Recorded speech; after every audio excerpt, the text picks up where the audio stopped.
Mėly šilutiškiai, šiandien išties džiugi diena, šiandien baigėsi mano kadencija, šiandien yra išrinktas naujas Širvintų rajono meras. Tikiuosi, kad jis tęs mūsų pradėtus darbus ir kad darbų tęstinumas be abejo atneš naudos mūsų rajono žmonėms.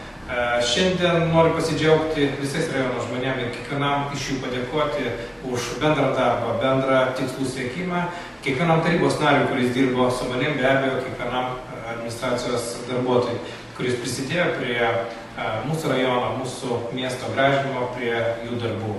Šiandien noriu palinkėti naujam merui kuo geriausios sėkmės.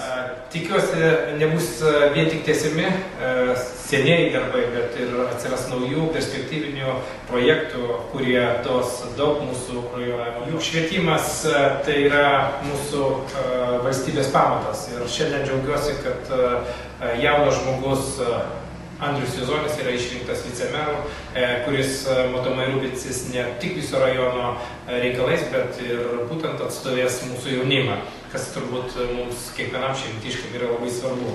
Nes šiandien jaunimas išvyksta į užsienius, o mūsų turbūt didžiausias noras, kad liktų ne tik tai mūsų šalyje, bet ir mūsų krašte.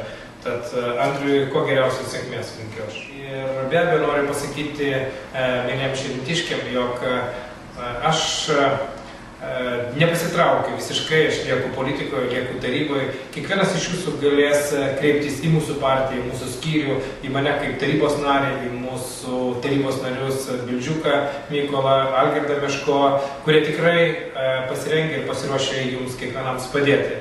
Tad be abejo tikiuosi, kad mes susitiksim, atsiras vienokių ir kitokių problemų ir be abejo mes tenksimės kartu išspręsti jas. Ir kiekvienam iš jūsų linkiu geros nuotaikos, geros sėkmės ateityje ir iki malonių susitikimų.